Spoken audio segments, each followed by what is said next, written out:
한 미국인 부부가 독일에 있는 오베라머 가우라고 하는 지역에서 매년 공연이 되고 있는 예수님의 고난에 대한 연극을 관람했습니다. 너무너무 감동적인 연극이었습니다. 공연 후에 그들은 예수님 역할을 한 배우를 만나려고 무대 뒤로 갔습니다. 그리고 만나서 이야기를 나누다 보니까 배우가 그 연극하는 가운데 지고 갔던 십자가가 무대 뒤에 있는 것을 발견했습니다. 사업가였던 그 남편은 부인에게 카메라를 넘겨주면서 말했습니다. 십자가 내가 칠 테니까 그 모습 사진으로 찍어줘요. 등을 구부리고는 커다란 그 십자가를 어깨에 짊어지려고 했는데 십자가가 꿈쩍도 하지 않았습니다.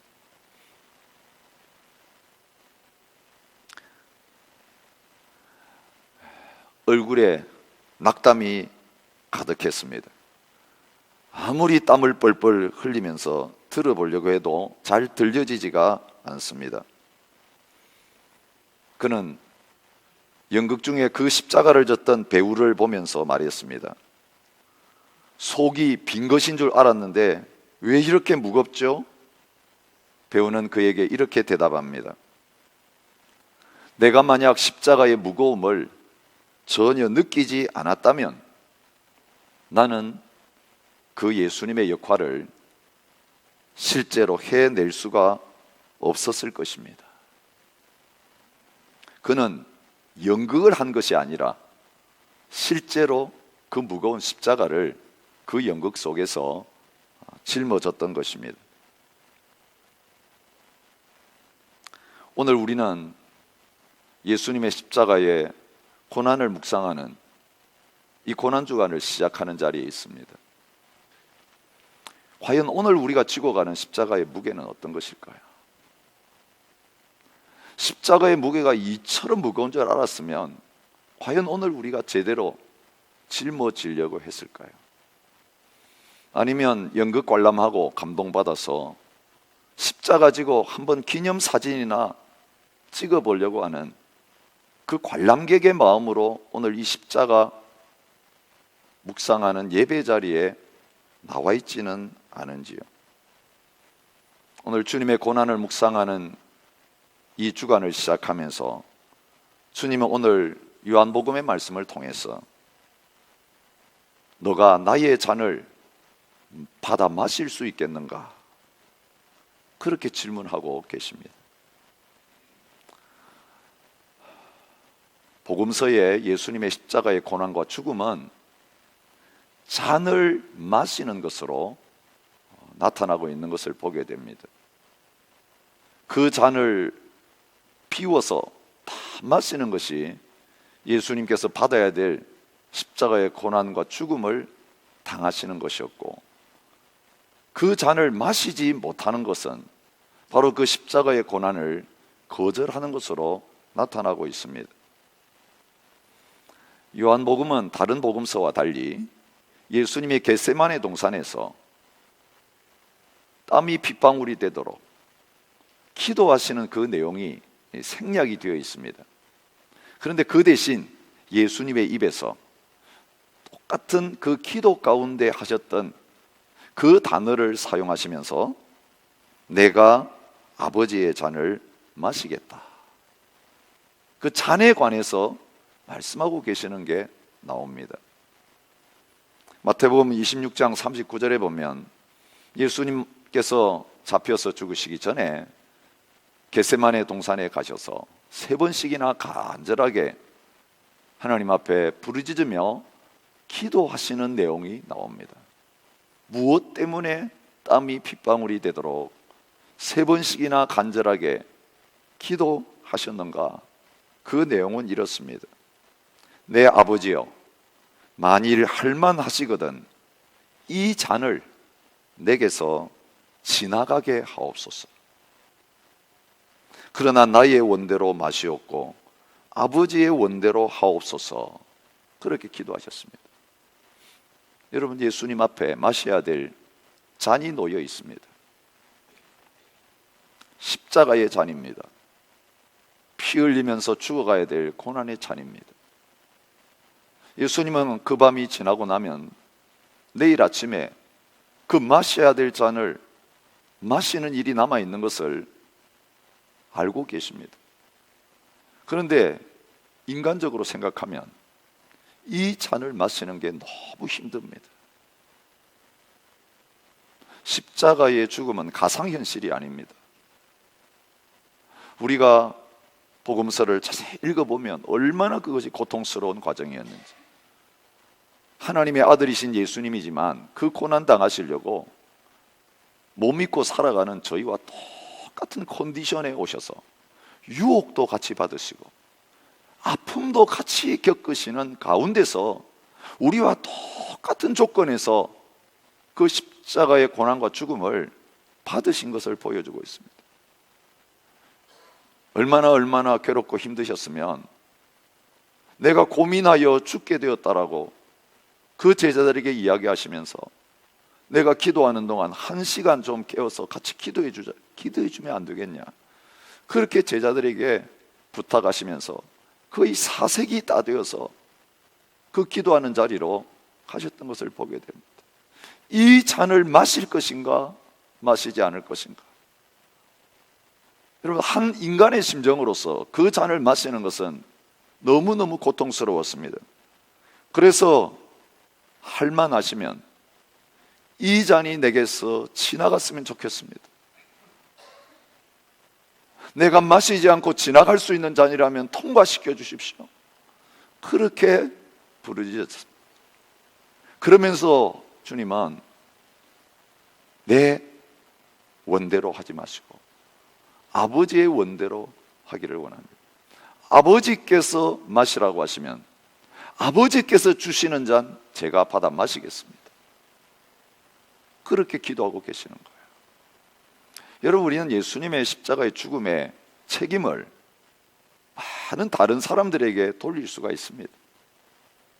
여러분, 우리가 신앙 고백할 때마다 고백하고 있는 가룟 유다, 빌라도, 그들에게 예수님 죽인 책임을 돌릴 수 있습니다. 이스라엘 백성들, 유대인들에게 그 책임을 돌릴 수가 있습니다. 예수님 배신했던 제자들에게 그 책임을 돌릴 수가 있습니다.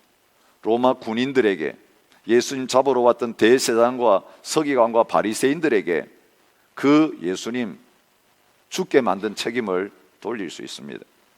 그런데 오늘 이 요한복음에서, 복음서에서 예수님께서 십자가의 고난을 앞에 두시면서 자기에게 놓여 있는 그 죽음을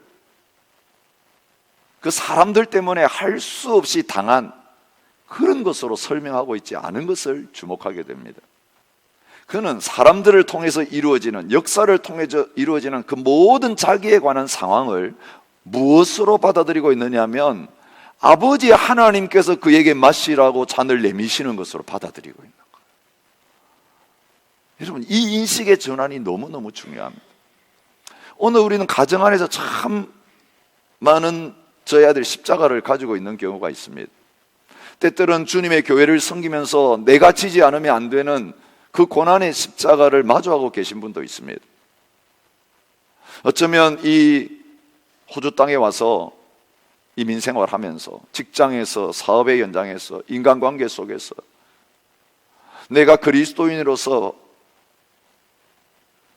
당해야 될 힘들고 어려운 상황들이 있을 수 있습니다. 여러분, 거기 다 사람이 얽혀 있습니다. 사람이 나를 힘들게 합니다. 사람이 나를 배신합니다. 사람이 나를 괴롭힙니다. 사람들이 나를 욕하고 상처 줍니다. 우리는 늘 당하는 입장입니다. 그래서 상처가 많습니다. 그런데 그 모든 우리에게 당한 일을 사람이 나에게 어떻게 했다라고 생각하면 답이 없습니다. 당하면 같이 미워해야 합니다. 욕을 먹으면 같이 또 욕을 합니다. 반드시 원수를 갚게 되는 그런 모습으로 반응할 수밖에 없습니다. 여러분, 진정으로 원수를 사랑하고 원수를 용서하는 자리에 가려고 하면 인식의 전환이 필요합니다. 형제들에게 팔려왔던 요셉이지만 총리가 되어서 먹을 것 얻으려고 왔던 그 형제들 앞에 놓고 복수할 수 있는 기회가 왔는데도 그 형제들을 미워하지 아니하고 용서하고 그들을 향하여 양식을 줄 뿐만 아니라 애굽에까지 초청해서 다시는 굶주리지 않는 그런 길을 열어놓을 수 있던 비결은 다른 데 있지 않습니다. 하나님의 관점에서 그걸 바라본 것입니다. 나를 여기 보낸 사람들은 당신이 아니라 하나님이십니다.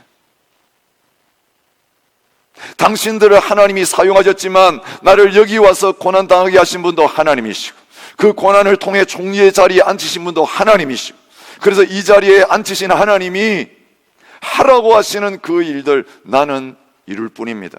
내 감정, 내 생각 가지고 내 한풀이 하는 자리로 만들지 않겠습니다. 그것이 요셉의 위대함입니다.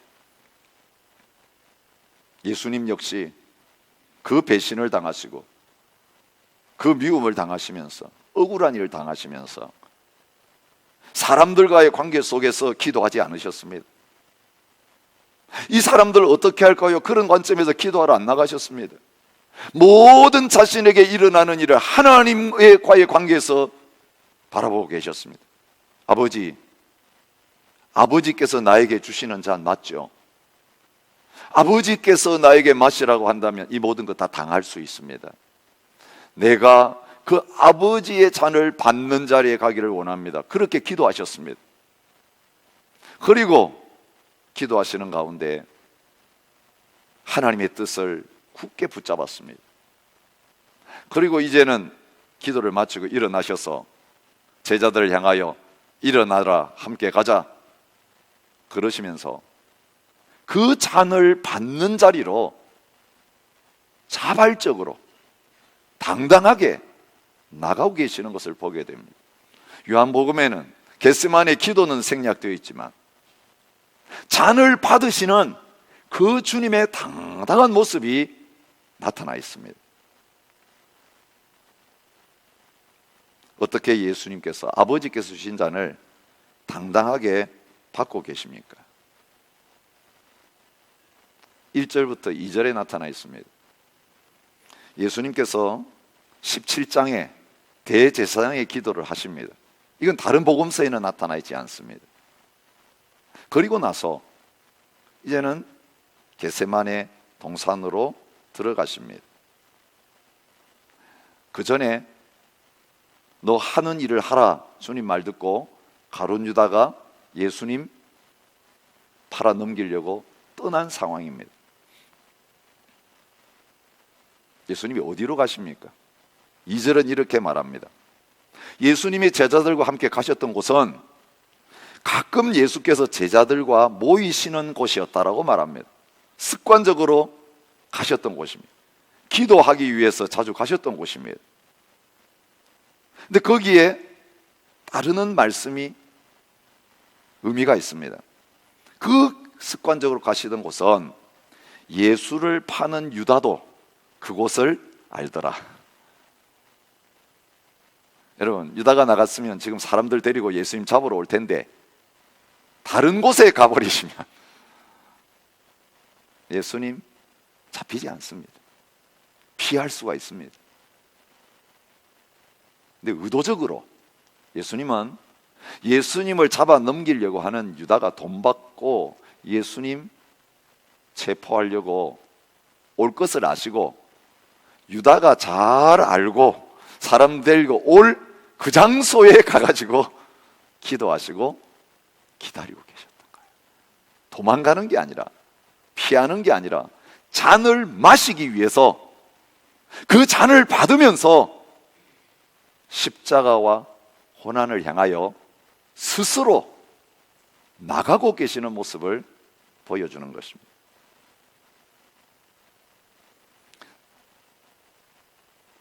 그곳에 갔을 때 예수님께서 생각하셨던 대로 유다가 찾아옵니다. 군대와 대제사장들과 바리새인들에게서 얻은 아랫 사람들을 데리고 등과 횃불과 무기를 가지고 나왔습니다. 잡으러 오는 그들 향하여 주님이 어떻게 반응하시는가가 4절에 나옵니다. 예수께서 그 당할 일을 다 아시고, 앞으로 어떻게 당할 것을 다 알고 계셨습니다. 얼마나 큰 고난과 고통이 그에게 있을까를 다 아셨습니다. 그런데 다 아신 다음에 어떻게 하십니까? 그들이 오기를 기다리고 계신 게 아니라 예수님이 그들을 향하여 나아가셨다라고 말하고 있어요. 여러분, 잡으러 오는 사람들을 향하여 먼저 나가서 그들을 웰컴하고 계시는 주님의 모습을 발견하게 되는 것입니다. 여러분, 오늘 우리가 어떤 일을 당한다고 생각하면 당하기 싫어합니다. 다 당하기 싫어합니다. 그래서 도망가거나 아니면 그 당하는 게 너무너무 힘들어서 그냥 앉아 있습니다. 기다리고 있습니다. 그 순간 우리는 피해자가 되는 거예요. 근데 예수님은 그렇게 하지 않으셨습니다.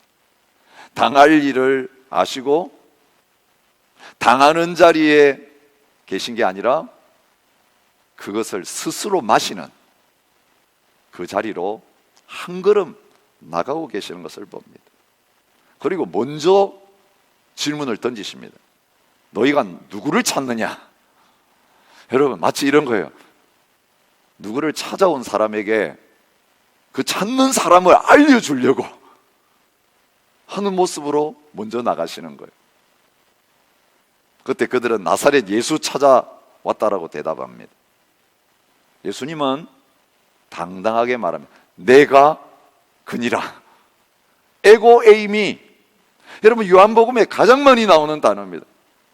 예수님이 자신을 가르칠 때마다 7번이나 나는 그다라고 말씀하신 분입니다. 그 말은요, 하나님이 스스로 계신 분이라고 하는 그 히브리 말의 헬라어 번역입니다. 나는 하나님의 아들이다. 나는 하나님이다. 그 권위가 그 말 속에 들어있는 것입니다. 너희가 나사렛 예수를 잡으려고 왔느냐? 내가 그다. 그렇게 당당하게 자기의 정체를 알리시면서 자신을 잡아갈 것을 요청하시는 주님의 모습입니다. 이게 아버지께서 주신 잔을 아버지의 뜻대로 받아 마시는 주님의 모습입니다. 여러분, 그 말씀하실 때 놀라운 일이 일어났습니다. 그들이 물러가서 땅에 엎드러지는지라. 예수님 잡으러 왔는데 당당하게 나서가지고 내가 큰이라고 말씀하실 때에 그 신적인 권세와 능력이 그들에게 나타납니다. 여러분, 말 한마디에 땅에 다 엎드러집니다. 여러분, 잡혀가실 이유가 전혀 없습니다. 힘 없어서 끌려가신 거 아닙니다. 무능해서 잡혀가신 거 아닙니다. 말씀 한마디에 그들이 다 쓰러졌습니다. 그런데 쓰러진 그들 앞에서 예수님이 또 말씀하십니다. 누구를 찾느냐? 그때 나사렛 예수를 찾는다고 똑같은 말을 합니다. 근데 이번에 누구를 찾느냐고 물으신 건 또 다른 의미가 있습니다. 처음에 누구를 찾느냐고 할 때는 나를 잡아가라 자신을 드러내신 것이라면, 두 번째 엎드러져 있는 그들에게 누구를 찾느냐고 물으신 것은 너희들 찾는 사람이 나 맞지? 그렇다면 나만 잡아가라는 거예요. 나를 잡으러 왔으면 나만 잡아가고 나와 함께 있는 사람들은 아무도 건드리지 말라. 여러분,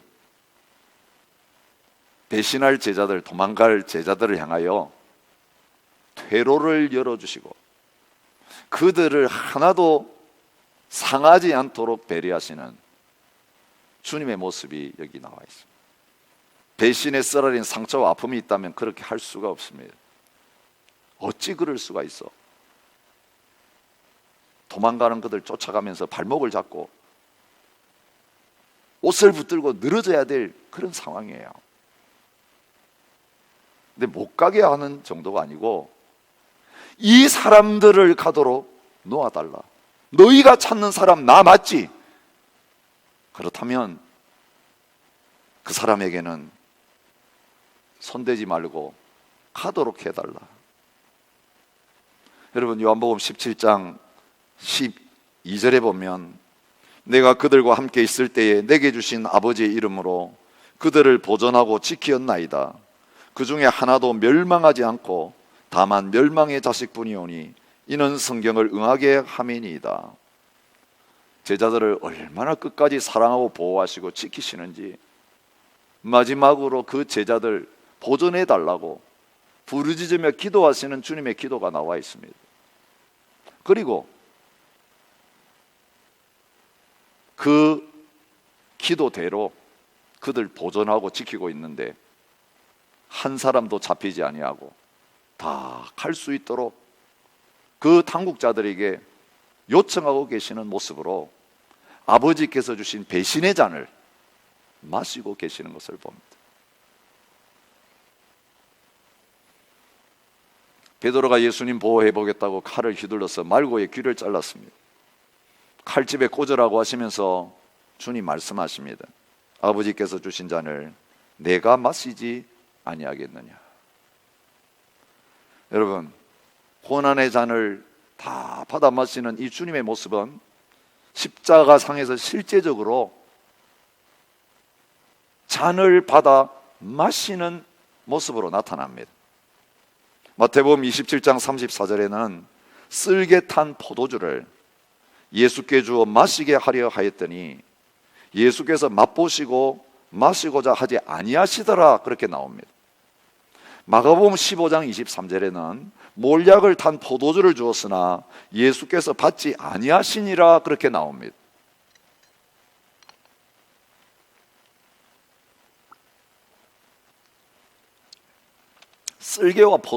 쓸개와 몰약을 탄 포도주 잔을 십자가에 달려있는 예수님께 주셨는데 거절하셨습니다.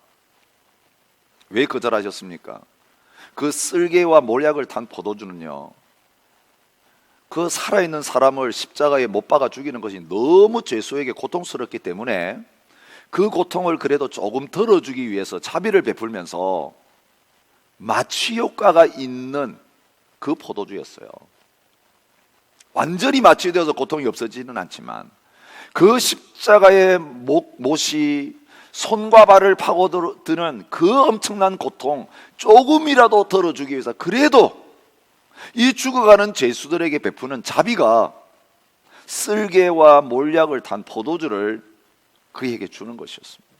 예수님은 자신의 고통을 덜게 만드는 그 육신적인 십자가의 아픔을 덜어주는 포도주 잔은 거절하셨습니다.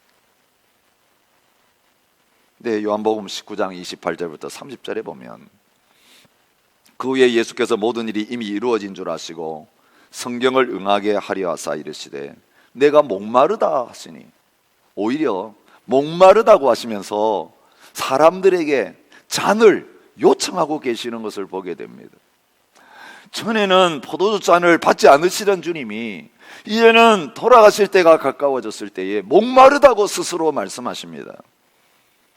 거기에 신 포도주가 가득히 담긴 그릇이 있는지라 사람들이 신 포도주를 적신 해면을 우슬초에 메어 예수의 입에 대니 예수께서 신 포도주를 받으신 후에 이르시되 다 이루었다 하시고 머리를 숙이시니 영혼이 떠나갔다고 말합니다. 마지막으로 주님이 받으신 잔이 신 포도주가 담긴 그 잔이었습니다. 잔을 받으신 게 아니라 해면에다가 그 포도주를 적셔가지고 예수님이 빨아마시게 하신 것입니다. 여러분, 시편 69편 21절에 보면 그들이 쓸개를 나의 음식물로 주며 목마를 때에는 초를 마시게 하였사오니, 여러분 아시죠? 술이 오래 두면 시어져서 초가 된다는 것. 초를 마시게 했다는 것은 고통스러운 사실 마시기 가장 어려운 것을 마시는 것을 의미하는 것입니다. 구약 성경에는요, 하나님께서 죄인들을 향하여서 심판하시는 것을 가르쳐서 잔을 마시게 하시는 것으로 나타나 있습니다. 시편 11편 6절에 악인에게 그물을 던지시리니 불과 유황과 태우는 바람이 그들의 잔의 소득이 되리로다, 그렇게 말씀하십니다. 시편 75편 8절에는 여호와의 손에 잔이 있어 술거품이 일어나는도다, 속에 섞은 것이 가득한 그 잔을 하나님이 쏟아내시나니 실로 그 찌꺼기까지도 땅의 모든 악인이 기울여 마시리로다, 그렇게 말씀하십니다. 이사야 51장 17절에 여호와의 손에서 그의 분노의 잔을 마신 예루살렘이여 깰지어다 깰지어다 일어설지어다, 내가 이미 비틀거름치게 하는 큰 잔을 마셔 다 비웠도다. 예레미야 25장 15절에 이스라엘의 하나님 여호와께서 이같이 내게 이르시되 너는 내 손에서 이 진노의 술잔을 받아가지고 내가 너를 보내는 바 그 모든 나라로 하여금 마시게 하라, 그렇게 말씀하십니다. 요한계시록에도 마지막 심판이 이를 때에 어떤 일이 일어나는지를 이렇게 말합니다. 그도 하나님의 진노의 포도주를 마시리니, 여러분, 하나님을 대적하는 바벨론과 세상 나라들에 대해서 하나님이 진노의 포도주 잔을 마시게 하신다라고 말합니다.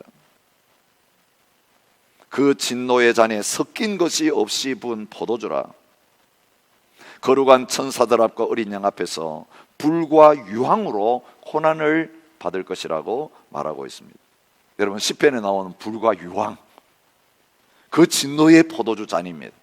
그것이 죄인들에게, 하나님을 거역한 악인들에게 마시게 하시는 하나님의 잔이라고 말하고 있는 것입니다. 여러분, 예수님이 받으신 십자가의 고난은 바로 하나님의 심판의 잔, 하나님의 진노의 잔을 예수님께서 받아 마신 것입니다.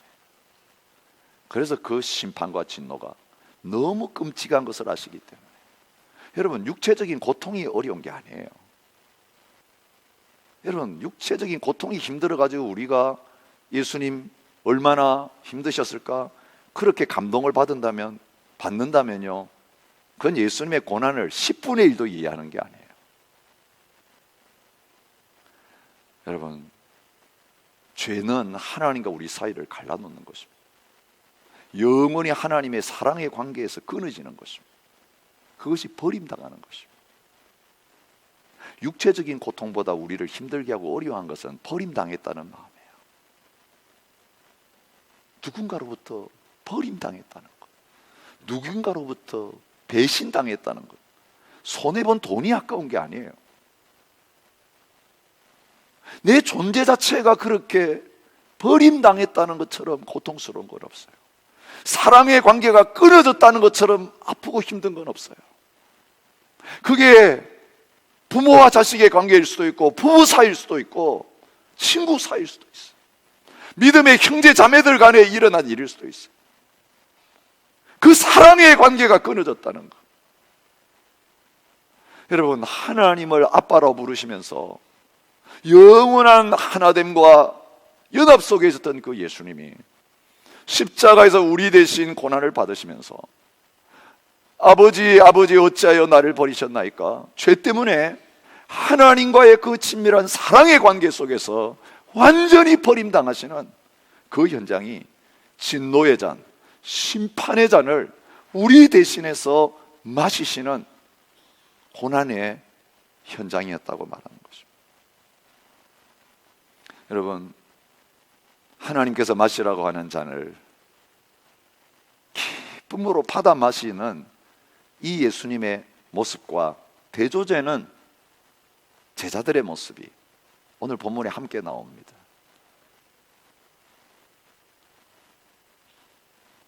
이 잔 너무너무 어렵습니다. 나는 못 마십니다. 하나님 도와주셔야 됩니다. 너무너무 연약한 인간적인 모습, 고민에 가득 찬 약한 모습 가지고 기도의 자리에 나갔던 예수님은 하나님이 주시는 은혜와 능력으로 그 잔을 당당하게 받아 마시는 모습으로 나가고 있는데, 이 잔이 오기 전에는 나는 마실 수 있습니다, 큰 소리치고 걱정하지 마십시오라고 장담했던 제자들은 기도할 필요를 느끼지 못했고, 내가 할 수 있다고 믿었기 때문에 하나님 앞에 꿇어 엎드리지 못했고, 결국은 그 잔을 마셔야 될 자리에 왔을 때는 그 잔을 마시지 못하고 다 엎드러지는, 실패하는 그런 모습을 보여주고 계시는 겁니다. 유다가 3년 동안 주님 따라다녔지만 결국은 주님을 배신하고 팔아넘기는 그 자리에 서게 된 것, 그 고난의 잔 마시기 싫어서였습니다. 예수님이 얼마나 마지막까지 유다에게 기회를 주셨는지 복음서에 이렇게 나와 있습니다. 그들이 먹을 때에, 마지막 만찬을 행할 때 이야기입니다. 내가 진실로 너희에게 이르노니 너희 중에 한 사람이 나를 팔리라. 유다도 거기 앉아서 듣고 있었습니다. 모든 제자들이 근심해서 묻습니다. 나는 아니지요. 나는 아니지요. 그때 예수님께서 나와 함께 그릇에 손을 넣는 그가 나를 팔리라고 하십니다. 인자는 자기에 대하여 기록된 대로 가거니와 인자를 파는 그 사람에게는 화가 있으리로다라고 분명히 그 주님을 파는 것이 얼마나 하나님 앞에서 잘못된 것인지 말하고 있습니다. 그 사람은 차라리 태어나지 아니하였더라면 제게 좋을 뻔하였느니라.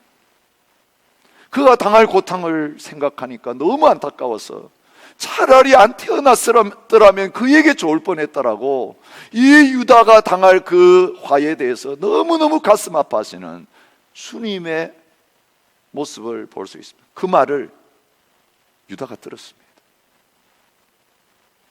유다의 반응을 이렇게 말합니다. 예수를 파는 유다가 대답하여 이르되 랍비여 나는 아니지요. 여러분, 그 예수님께서 모든 것 아시고 말씀하는데도 랍비여 저는 아니지요.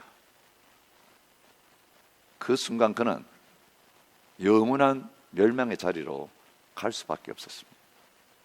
마지막 초청을 거절한 결과가 그것입니다. 예수님은요, 그 배신자 가룟유다까지 마지막까지 사랑하시고 품으시는 모습을 보여주고 계시는 것입니다. 그런데 그 사랑을 거둬찬 것입니다. 그 사랑을 거절한 것입니다. 나는 아니지요. 랍비여 입 맞추면서 세상이 주는 달콤한 그 잔을 마시기 위해서 제자의 잔을 거절하고 있는 가룟유다의 모습입니다. 다른 제자들은 어떻습니까? 내가 주와 함께 죽을지언정 주를 부인하지 아니하겠나이다. 베드로만이 아니라 모든 다른 제자들도 한결같이 그 잔을 마시겠다고 이야기합니다.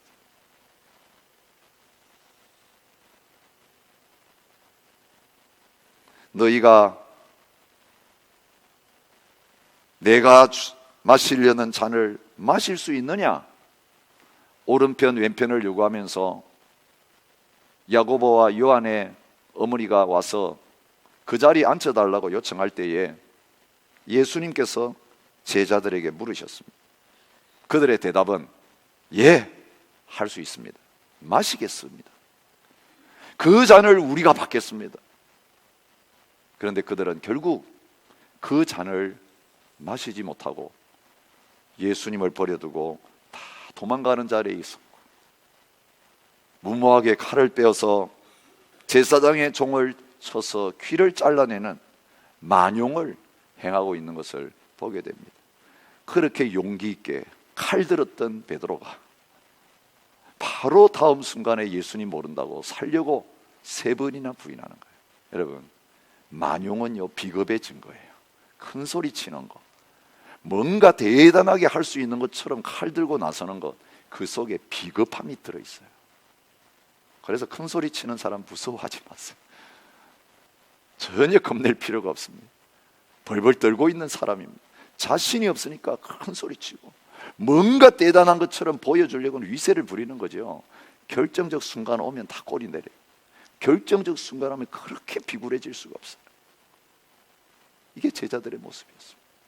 평소에는 믿음 있는 것처럼 큰 소리 치고 주님을 위해 죽겠다고 말하고 칼까지 빼들고 휘두를 수 있지만 내가 죽느냐 사느냐, 잔을 마셔야 될 순간에는 잔 버려놓고 도망간다. 오늘 주님 저와 여러분에게 물으십니다. 내가 너희에게 주는 잔을 받아 마실 수 있느냐? 여러분, 먼저 주님으로부터 받아 마셔야 될 잔이 있습니다. 우리 대신 진노와 심판의 잔을 십자가에서 다 비우시고 이젠 우리에게 포도주 잔에 가득 축복을 담아서 저와 여러분에게 나눠주신 그 축복의 잔을 받으라고 하십니다. 배신할 제자들에게 마지막 유월절 만찬을 행하면서 나눠주신 잔입니다. 또 잔을 가지사 감사 기도하시고 그들에게 주시며 이르시되 너희가 다 이것을 마시라. 이것은 죄 사함을 얻게 하려고 많은 사람을 위하여 흘리는 바 나의 피 곧 언약의 피니라. 사랑의 잔이다. 너희들 나 배신하고 떠나도 나는 너를 위하여 죽을 것이고 끝까지 너희를 사랑할 것이다. 나의 용서의 잔, 사랑의 잔, 축복의 잔을 너희가 먼저 마셔라. 여러분, 죄 짓기 전에 먼저 주시는 잔이에요. 죄를 알기도 전에 먼저 죽어주시는 사랑의 잔이에요. 우리가 아직 죄인 되었을 때에, 우리가 회개하고 돌아오기도 전에 우리를 사랑하셔서 십자가에 죽으시면서 가득 따라서 우리에게 주시는 잔입니다. 그 심판과 진노의 잔은 주님이 다 마시고 우리가 마셔야 될 진노와 심판의 잔 대신에 축복의 잔을 우리에게 건네주시면서 나가 마시라고 말하고 있는 것입니다. 고린도서 10장 16절은 성찬식에 대해서 설명하면서 우리가 축복하는 바 축복의 잔은 그리스도의 피에 참여함이 아니며 우리가 떼는 떡은 그리스도의 몸에 참여함이 아니냐 하면서 우리가 성찬식마다 받는 그 잔이야말로 예수님이 진노의 잔을 마시고 우리에게 주시는 축복의 잔인 것을 말하고 있습니다. 장애인으로 고통의 세월을 보내면서도 주옥 같은 믿음의 시를 썼던 송명희 시인 여러분 아실 것입니다. 그가 너의 쓴 잔을이라고 하는 시를 지었습니다. 너의 쓴 잔을 내가 마시었고 나는 너에게 탄 잔을 주었노라. 너는 나에게로 오라. 너는 나에게로 오라. 너의 쓴 잔을 받아든 나의 사랑을 거절하지 말고 너에게 주는 나의 탄 잔을 받아 마시라. 너의 근심을 내가 당하였고 나는 너에게 평안을 끼치노라. 너는 나에게로 오라. 너는 내게로 오라. 너의 근심을 가져간 나의 은혜를 뿌리치지 말고 너에게 주는 나의 평안을 받아 누리라. 너의 죽음을 내가 맛보았고 나는 너에게 생명을 베푸노라. 너는 나에게로 오라. 너는 내게 오라. 너의 죽음을 담당한 나의 희생을 물리치지 말고 너에게 주는 나의 생명을 받아 살아라. 너의 죽음을 내가 맛보았고 나는 너에게 생명을 베푸노라. 너는 나에게로 오라. 너는 내게 오라. 내게 오라. 여러분, 주님께 오는 자에게 진노의 잔이 아닌 이 사랑과 축복의 잔을 주님이 마시게 하실 것입니다. 아직까지도 예수 믿는다고 하면서 이 달콤한 사랑과 축복의 잔을 마셔본 적이 없는 분 계십니까? 성찬식에 참여하면서 포도주잔은 받았지만 그 주님의 십자가에 흘린 보배로운 피가 포도주잔이 되었어. 피가 포도주가 돼서 나를 살리고 나에게 힘을 주고 나에게 기쁨을 주는 그 은혜와 능력을 경험하지 못한 분이 계십니까? 믿음으로 그 주님의 잔을 받아 마시기를 진심으로 축복합니다. 여러분, 이 잔을 마시는 자마다 얘는 주님이 주시는 또 다른 잔을 받아 마실 수가 있습니다. 축복의 잔을 받아 마셔야 주님이 주시는 고난의 잔을, 십자가의 잔을 함께 마시는 자리에 나갈 수 있는 것입니다. 주님이 우리에게 베푸시는 성찬의 잔은 어떤 의미가 있습니까? 너희가 이 떡을 먹으며 이 잔을 마실 때마다 주의 죽으심을 그가 오실 때까지 전하는 것이니라. 이 복을 받은 자마다, 이 생명을 얻은 자마다 주님 오시는 그날까지 주님의 죽으심, 십자가의 복음 전하는 자리에 나가는 거예요. 지난주일 생각한 것처럼 그것이 증인되는 삶이에요. 그게 순교자의 삶이에요. 그게 십자가를 지고 내가 다른 사람 살리려고 죽으러 가는 고난의 잔을 받는 삶이에요. 잔을 마실 수 있겠다고 해놓고 주님을 배신했던 야고보와 요한은 예수님의 십자가와 부활을 경험하고 성령 받은 다음에는 그 형제 모두가 이 잔을 받아 마시는 자리에 있게 되었어요. 예수님의 십자가와 부활의 복음을 경험한 자마다 이 고난의 잔을 마시는 자리에 갈 수 있는 걸 보여줍니다. 야고보는 헤롯이 교회 중에 몇 사람을 해하려고 할 때에 칼로 목베임을 받고 죽음을 당했다고 사도행전 12장이 기록합니다. 요한은 밤모섬에 귀양 가서 고난을 당하면서 그 잔을 다 받아 마시는 자리에 있었던 것을 요한계시록은 보여주고 있습니다. 오늘 그들이 받아 마셨던 잔, 이제는 십자가의 복음이 뭔지 알고 하나님의 사랑이 뭔지 아는 이 축복의 잔에 날마다 참여하고 있는 저와 여러분도 마실 수 있다라고 말합니다. 자녀이면 또한 상속자 곧 하나님의 상속자요 그리스도와 함께한 상속자니 우리는 그와 함께 영광을 받기 위하여 고난도 함께 받아야 할 것이니라. 그리스도를 위하여 너희에게 은혜를 주신 것은 다만 그를 믿을 뿐 아니라 또한 그를 위하여 고난도 받게 하려 하심이라. 여러분이 놀라운 축복의 잔을 받았으니 이제는 다른 사람에게 그 잔 나누어주기 위해서, 내가 고난받고 그들을 살리고, 내가 손해보고 그들에게 이익을 끼치고, 내가 죽고 그들을 살리기 위해서 이제는 너가 이 잔을 받아 마시라고 할 때에 예, 제가 죽겠습니다, 제가 책임지겠습니다, 제가 당하겠습니다. 여러분, 도망가는 것이 아니라 형제 자매를 위해서, 그들을 유익하게 하기 위해서 이제 우리에게 맡겨주신 십자가의 고난, 주님의 잔을 기쁨으로 받아 마시는 저와 여러분이 되실 수 있기를 축복합니다. 함께 자리에 일어나셔서 찬양하면서 헌신하며 주 앞에 나갔으면 좋겠습니다. 주님, 어디든지 가겠습니다. 주님, 이 고난의 잔을 내가 다 받아 마셔서 비우겠습니다. 이 믿음으로 주님 앞에 나가십시다.